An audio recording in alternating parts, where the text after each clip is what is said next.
Hello again. This is my fourth video now, and I'm finding that it's difficult to stay on topic actually, this being such a all-encompassing subject. In the last couple of videos I've said I'm going to do one thing and I've talked about other things, so it's going to have to remain haphazard for a little while. You know, I'm not an academic. I haven't got beautifully structured arguments, but yeah, this is where I'm starting from. So the question I wanted to sort of pose was, in order to defend our liberal society, I thought it might be useful to have a look at what a totalitarian society might look like. I'm guessing there'd be no free speech, no elections, so no democracy. There'd be no right of assembly or free association. Probably no freedom of religion, unless it's Daesh or ISIS. Well, there's no freedom of religion there. You have to have that religion. No rule of law. And so you have rules rather than laws, and those rules will be enforced by a secret police force. And a secret police force which is unconstrained and enabled by a system of total surveillance. Now, like I said before, I had a friend I was discussing this with, and when I mentioned the Stasi, he got kind of annoyed that I was comparing this country with the Stasi of East Germany. And I can understand that, because this country isn't East Germany. We still have elections, we still have a fair amount of freedom of speech, we have a separation between the legislature and the executive, we have a free press, all that kind of stuff. We have all those building blocks for a free liberal democracy. And it's been something we've been building in this country for 801 years, since the Magna Carta. It's gone up and it's gone down, but we've been building on it over the centuries. So what I'm finding is that I think the reason people are not spooked by all this surveillance is because they trust the government. And why wouldn't they? You know, we haven't had a totalitarian government for hundreds of years. It hasn't always been perfect. It's often been unfair, and it is deeply flawed. Our system is deeply flawed. But as Churchill said, it's the best one we've got. It's the best option we've got. So with the best will in the world, we've done our best.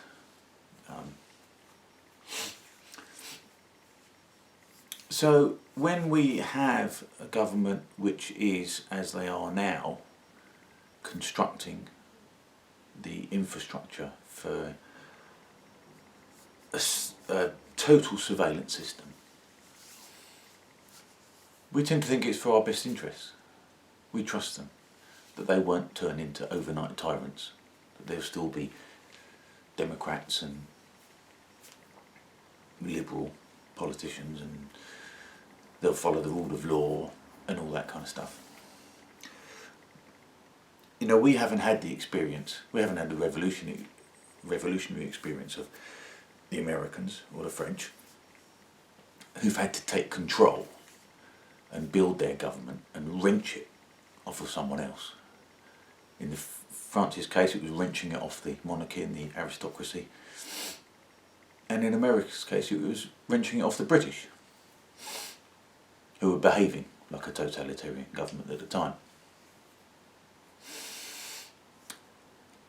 And we also haven't had the experience of Soviet Russia and the communism imposed by Soviet Russia after the Second World War. And in particular, we haven't had the experience of Germany, who has had a pretty rough time of it with bad governments over the years, with the Nazis, and then, in particularly in East Germany, the Stasi. So I think we need to listen to the Germans, in particular the East Germans, because they know what it's like. We don't know what it's like. You know, we have had relative peace and prosperity for an awfully long time. And it's outside of our experience. We don't believe it can happen here. But when Adolf Hitler was democratically elected in 1933, Germany was one of the most progressive societies on earth. And look what it turned into. Almost overnight, what it turned into. And still we think that won't happen here. You know, I don't want to be hysterical. You know, we still have a functioning democracy of a sort, with a two-party system, so it's not quite a one-party state, but every 5 years we get to choose which one of those two parties is to govern us. And it's not much, but it's something, and it's significant. But if we look at those things of those requirements of a free country, if we just go through it again, free speech. We have a fair amount of free speech here. It's curtailed in some respects, but not seriously. I personally don't think we put a high enough bar on free speech. For instance, for one of the best of reasons, you know, you're not allowed to say anything anti-Semitic or racist, and you'll get in trouble for that. You know, I think that's wrong. I think people should be allowed to say what they like, and they take the consequences of what they say. But nevertheless, I understand that, yeah, in the 60s, there were signs in windows saying, no blacks, no Irish, no dogs. You know, so it was needed, I guess. So free speech has never been absolute, but I don't think we set a high enough bar for it. But nevertheless, we still have a fair amount of free speech. We have elections and a democracy. We have a right of assembly, but it's often curtailed, and our right of protest. When Tony Blair was Prime Minister, he forced through a law that said that we weren't allowed to protest in Parliament. And that's Parliament. That's where laws are made. And he said, you can't protest there. Well, that's the place you do protest, outside Parliament. So that's a problem. Freedom of religion. We have a fair amount of freedom of religion in this country. So there's no real issues on that. And the rule of law is still robust. It's still kicking. We have a police force, generally unarmed, which is good. And there is a phrase we use in this country that the police by consent, you know, with our understanding and our support. But what we're building with this surveillance apparatus is something that's going to undermine all of those other things. Freedom of speech. It'll be so that what you think and what you say will be used against you in the future. Sometimes justifiably, sometimes not. as I said in my first video, if somebody knows that when you're on the computer and you're looking up certain political parties, and you think that's secret, the security services know about it, so they know which way you're going to vote. So in a way that is beginning to undermine your freedom to look at things and to form your own judgments. So what you end up doing is you end up not looking at those things. So any opinion that's outside the norm, you'll be scared off from. You'll think, oh, I better not look at that, just in case I get targeted, just in case they think this about me. So you don't look at it. So democracy suffers, freedom of speech suffers. Right of assembly, free association, people that you know, that you've associated with. You might know that they might have done questionable things in the past, which have nothing to do with you, but maybe they're your friends and you're not judging them for it. But then you'll be associated with them and the security services because of closed circuit TV or automatic number plate recognition or whatever you do on your computer. They will know that you're associating with those people. So then you'll stop doing it. You'll stop seeing those people. So that's a danger as well.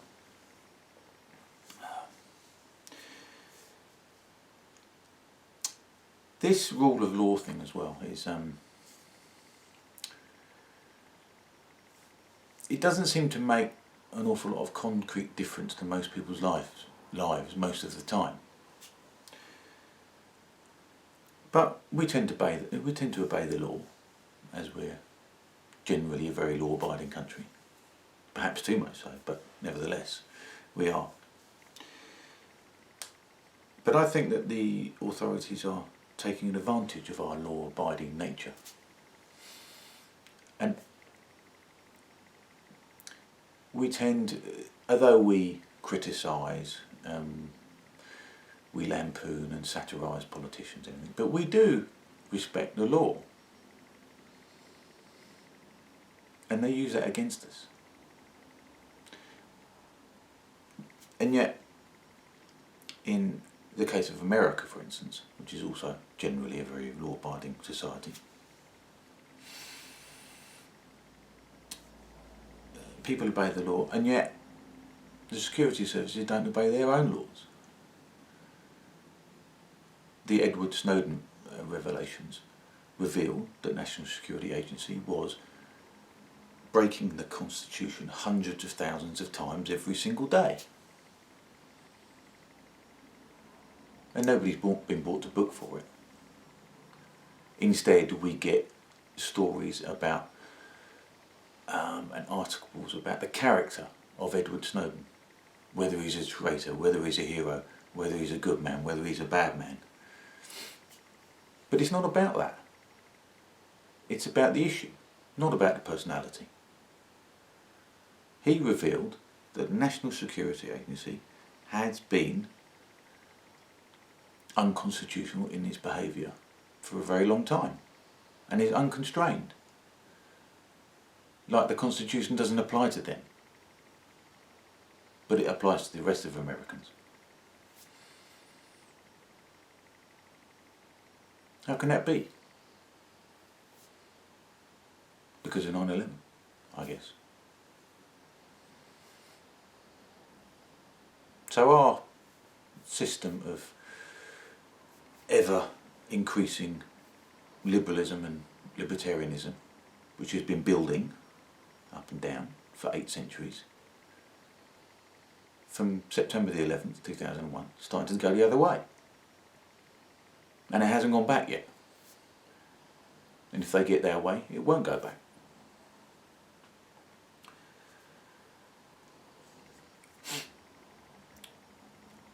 But there's been countless books and films and television programs and songs and articles about increasing surveillance.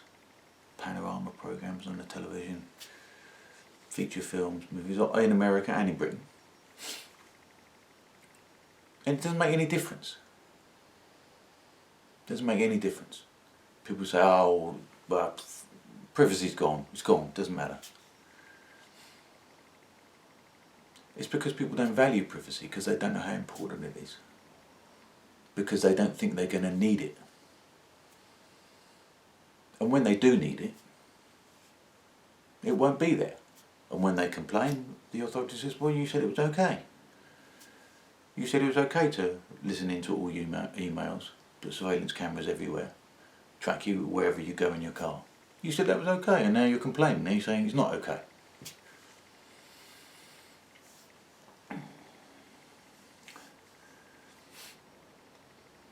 So if we agree to this, and by agreeing I mean not protesting, because as I said before, doing nothing is doing something. It's being on their side. When we agree to that, we're letting them get away with it. For instance, automatic number plate recognition. It hasn't even been debated in Parliament, and yet it's there. A mass surveillance tool to keep an eye on every person in the country wherever they go in their car. That's not a free country. Most people don't think of it that because they don't think of it as being particularly important. So what if they know where I've gone in my life? So what? Well, one day that piece of information can be used against you. It could be perfectly innocent. But the fact that you've gone there at that time may be coincidental with something else, and you were smeared. You were smeared with that piece of information.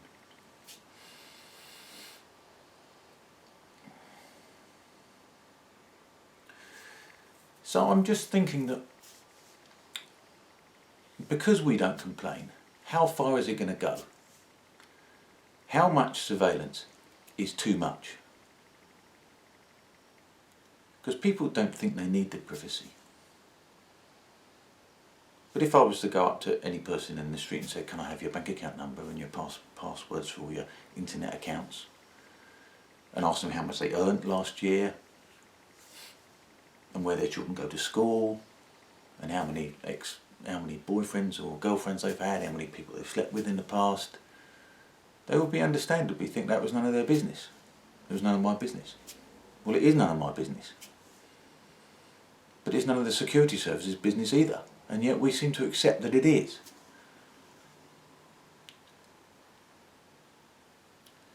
And what's so dispiriting about this is the unquestioning nature. The security says, well, we need this. We need to look into all these things. We need to look at your emails. We need to know where you've gone for the sake of terrorism and crime and national security.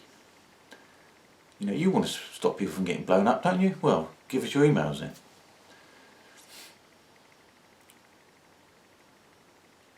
The excuse is always the same. Terrorism.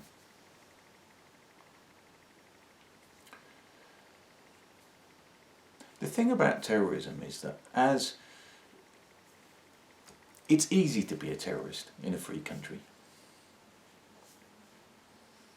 It was easy for those nutcases in Paris to kill 120 people, turn up in an unarmed city with a load of machine guns and just massacre people at will.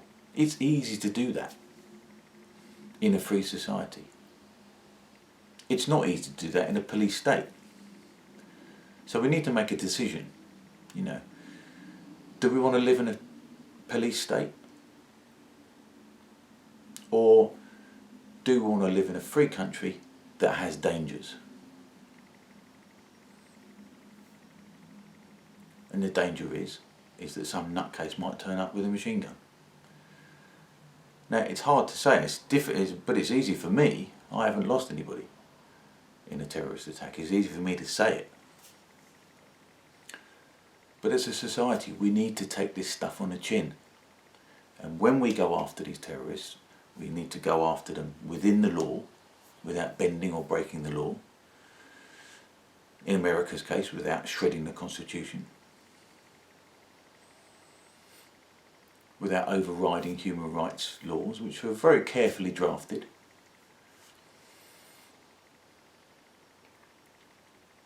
We need to follow the rule of law. Not just ignore the laws because we want revenge. So how much surveillance is too much?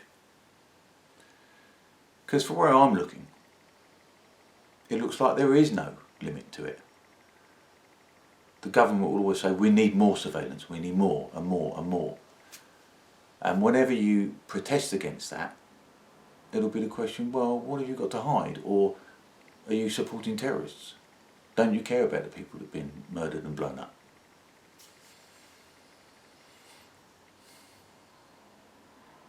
But governments go bad. We know this from history, we know this. And in Germany's case, they went bad very, very quickly. And it turned into a world war and 50 million people were killed.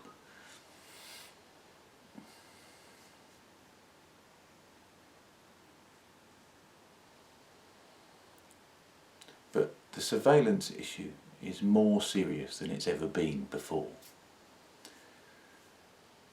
And I don't want to be hysterical, but we are building an open prison for ourselves. And when their control is total, we'll suddenly realise, and we'll realise we've agreed to it, and there'll be nothing we can do.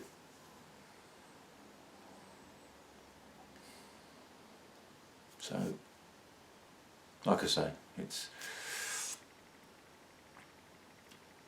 this is a difficult thing to fight against. It's not easy. It's not easy to fight the if you've nothing to hide, you've nothing to fear argument. It can be done, but it's not easy. And you risk finding yourself,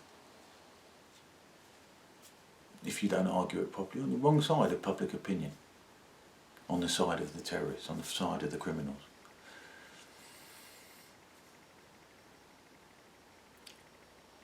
But that's the cost of trying to protect a free society. We're going to have to do that. I'm going to have to do that. And if I start to make any difference, I know they're going to start coming after me for what I might have done in the past. And I haven't done anything terrible. But there'll be things I've done wrong. And they'll use those things against me. And when the time comes, they'll use it against you as well.